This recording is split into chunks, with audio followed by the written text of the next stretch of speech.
Hello everyone, welcome back to my channel, or welcome if you're new. Today I am so excited to be filming a different type of video for you guys, and that is a little study with me, study routine, tips and tricks type of video. I thought this would be fun to film in case you guys are taking finals right now or you have them coming up soon, just to show you the process that I use and also give you some general tips and tricks that you can apply regardless of the type of student you are. You don't have to be a science major, you don't even really have to be in college. I think everything that I'm going to share with you can be applied to any type of student. So if you guys are not familiar with me and my personal situation, I'm out of college, but I've been taking some prereq classes for PA school, and I'm currently finishing up my last one, which is microbiology, and I have my final lecture exam and lab practical on the 21st, and it is currently the 9th, so a little bit less than 2 weeks out. So for the next couple of days, I'm just going to be buckling down and trying to get a bunch of work done, so I thought it would be fun to kind of film the process and take you guys along. Alright, so I have my coffee right here, feeling nice and caffeinated and ready to go. But before I do anything work-wise, I'm actually going to clean up my room a little bit.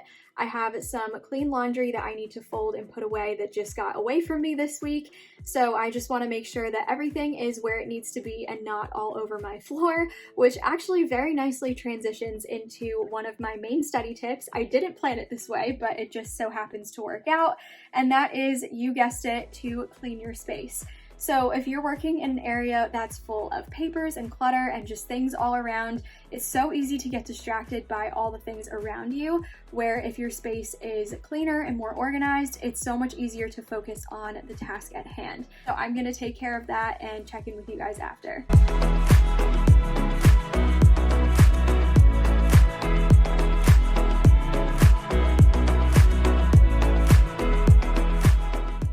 Now that everything is nice and clean, it's time to make your space a little bit more inviting. So I know that studying isn't exactly what we want to be doing all the time, especially around finals. It's not always the most fun or exciting thing ever. So whatever you have to do to make your space feel cozy and welcoming and ready to get some work done, and just be productive. So it may look different for everyone, but for me personally, I love to light a candle. If we're being completely honest, if it smells like Christmas in here, I am much more likely to stick around for a while and get some work done. So that is always my first step. Second is music. So some people like to study in complete silence, other people like music. I personally fall somewhere in the middle of those two. I don't like it to be super quiet, but I don't also like it to be like loud and distracting. So what I'll do is I'll go on Spotify and I'll find a playlist of like chill music that I can just put on really low in the background, just loud enough so I can hear it, but not too loud where it's taking away from my work. So once that is all set up, this is where I will take out my planner or a notepad or a piece of loose leaf and just jot down everything that I have to get done for that day.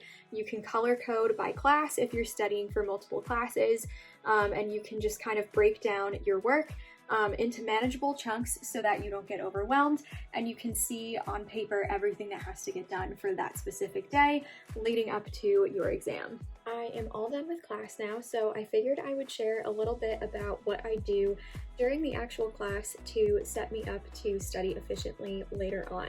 So if you guys have been around here for a little while, you know that I've been using an iPad since like the end of college to take my notes. So I'll just import the lecture slides and write directly on those during class. And then I will take those notes and put it on my own study sheet. So you by no means need an iPad to do that.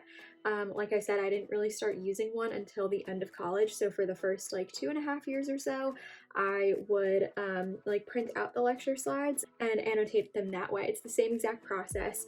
But I think by doing that, rather than having a blank piece of notebook paper and writing everything that the professor says, it kind of allows you to like actively listen a little bit more rather than just passively copying down everything.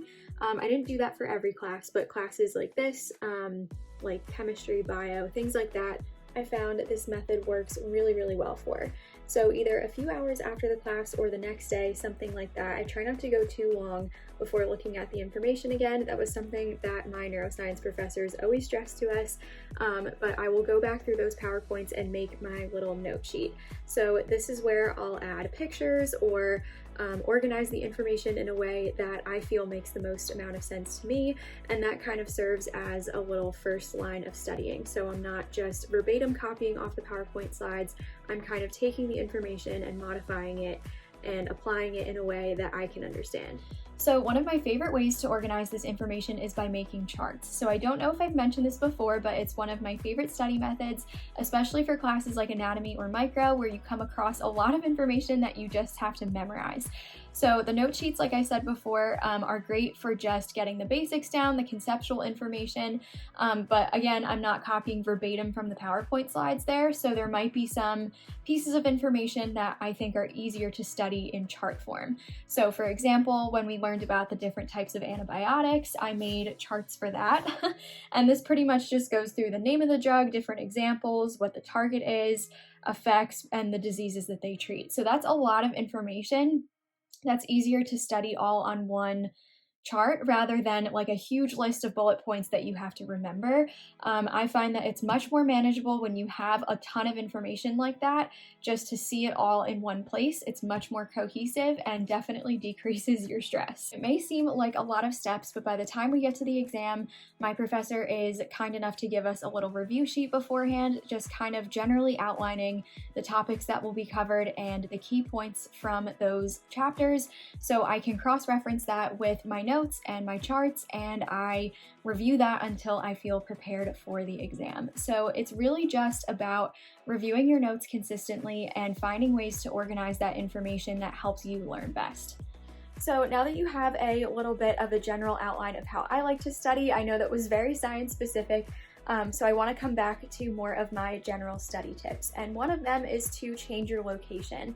So after a day or two of working in the same place, things can start to feel a little bit too routine, so I always like to change up my location every now and then and find somewhere else to go. So if you've been studying in your room, maybe you go to a different area of your house this time. Or if you just feel like you need to get out of your house entirely, maybe you go to a coffee shop. That is my personal favorite place to do work when I feel like I need a little bit of a change of scenery. Sometimes that's really all you need to boost up your motivation. Along with that, I also want to emphasize how important it is to take breaks. During finals, you're studying so hard for so long, and it's unrealistic to be motivated the entire time, and it's also not good to run yourself into the ground and feel burnt out going into your exams. So it's important to also prioritize time to relax. So you could schedule a 15-20 minute study break to go for a walk or a run, call a friend, hang out with your family, whatever you like to do to de-stress.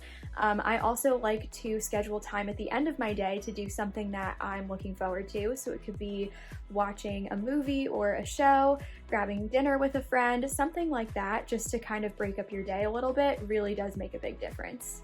So with that, I'm going to end off this video. I hope you guys enjoyed and found these tips helpful. If you have any additional questions, don't hesitate to leave them in the comments below or send me a DM on Instagram. I'd be more than happy to chat with you guys. But I wish you all the best on your exams this semester. We are almost to Christmas break. Don't forget to hit the subscribe button to stick around if you haven't already, and I will see you guys in my next video.